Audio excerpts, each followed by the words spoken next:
ബോണിന്റെ alignment correct ചെയ്തു എന്ന് പറഞ്ഞാലും ഇത് ഇത്രയും തേയ്മാനം വന്ന സ്ഥിതിക്ക് അതിന്റെ കാർട്ടിലേജ് ഒക്കെ നഷ്ടപ്പെട്ടിട്ടുണ്ടാവില്ലേ, തേഞ്ഞ് നഷ്ടപ്പെട്ടിട്ടുണ്ടാവില്ലേ? അപ്പൊ നമ്മൾ ഈ അലൈൻമെന്റ് കറക്റ്റ് ചെയ്താല് നമുക്ക് ഈ കാർട്ടിലേജിന് എങ്ങനെയാണ് അവിടെ ഒരു വ്യത്യാസം കൊണ്ടുവരാൻ പറ്റുക? അത് ഇപ്പോൾ നമ്മളുടെ സ്റ്റഡീസ് പറയുന്നത് എന്താ വെച്ചാൽ, അതായത് ഇപ്പോൾ ഈ HTO ചെയ്ത് കഴിഞ്ഞ പേഷ്യൻസിന്, അതായത് മുട്ടിന്റെ ഇപ്പോൾ ഉൾഭാഗത്താണ് കൂടുതൽ തേയ്മാനമെങ്കിൽ ആ ഉൾഭാഗം നമ്മൾ ഓഫ്ലോഡ് ചെയ്യാണ് ചെയ്യുന്നത്. അതിനത്ര പ്രഷർ കൊടുക്കണില്ല. ഈ സർജറി ചെയ്യുന്ന വഴി അതിന്റെ പ്രഷർ കുറക്കുകയാണ് ചെയ്യുന്നത്. അപ്പൊ അങ്ങനെ പ്രഷർ കുറക്കുമ്പോൾ ഈ മുട്ടിന്റെ ഉൾഭാഗത്തുള്ള ഈ തരുണാസ്ഥി ആർട്ടിക്കുലർ കാർട്ടിലേജിന് വീണ്ടും റീജനറേഷൻ വരും എന്നാണ് സ്റ്റഡീസ് പറയുന്നത്. അപ്പൊ കാർട്ടിലേജ് ശരിക്കും റീജനറേറ്റ് ചെയ്യും യെസ്, എന്നുള്ളതാണ് കാർട്ടിലേജ് റീജനറേറ്റ് ചെയ്യും. ഇതിപ്പോ നമുക്ക് ഏത് ഏജ് കാറ്റഗറിയിലുള്ള ആളുകൾക്കായിരിക്കും ഇത് ഏറ്റവും കൂടുതൽ നമുക്ക് സജസ്റ്റ് ചെയ്യാൻ പറ്റുക?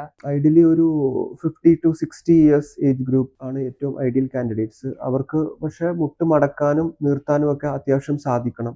നമ്മൾ ഈ ഫിക്സഡ് ഫ്ലെക്ഷൻ ഡിഫോമിറ്റി എന്നൊക്കെ പറയും, അതായത് മുട്ട് മടക്കാൻ കൂടുതൽ നീർത്താനൊക്കെ ചെറിയ ബുദ്ധിമുട്ടൊക്കെ ഉണ്ടെങ്കിൽ ആ കാറ്റഗറിയിലുള്ള പേഷ്യൻസിനെയൊക്കെ നമ്മൾ ഇതിൽ നിന്ന് ഒഴിവാക്കും. പിന്നെ ചില പേഷ്യൻസ് നമ്മുടെ അടുത്ത് വരും, ഒരു 70+ ഒക്കെ ആയിട്ട് ഇതേ ഗ്രൂപ്പ് ഓഫ് പേഷ്യൻസ്. പക്ഷെ അവർക്ക് നമ്മളിത് പറയില്ല. അവർക്ക് കാരണം എന്തായാലും ഇത് ഭാവിയിൽ അവർക്ക് മുട്ട് പൂർണ്ണമായും 4 സ്റ്റേജസിലോട്ട് പോകും. അങ്ങനത്തെ പേഷ്യൻസിന് നമ്മൾ ടോട്ടൽ നീ റീപ്ലേസ്മെന്റ് തന്നെയാണ് അഡ്വൈസ് ചെയ്യാറുള്ളത്. നമുക്ക് ഇപ്പൊ ഈ ഒരു ഹൈറ്റിബിയൽ ഓസ്റ്റിയോട്ടോമി ചെയ്ത് കഴിഞ്ഞാല് നമുക്ക് എത്ര നാളത്തേക്ക് വലിയ ബുദ്ധിമുട്ടുകൾ ഇല്ലാണ്ട് നമുക്കൊരു TKRലേക്ക് പോവാതെ നമുക്ക് എത്ര നാളത്തേക്ക് ഇത് കൊണ്ടുപോകാൻ പറ്റും? അത് again depends on the patients. ചില പേഷ്യൻസിന് ഇപ്പോൾ ഈ ഹൈറ്റിബിയൽ ഓസ്റ്റിയോട്ടമി ചെയ്ത് കഴിഞ്ഞാൽ ചില പേഷ്യൻസ് മുട്ട് മാറ്റി വെക്കേണ്ട സ്റ്റേജിലോട്ട് എത്തുക പോലും ഉണ്ടാവില്ല. അത് അങ്ങനെ പ്രൊലോങ് ചെയ്ത് പോകും.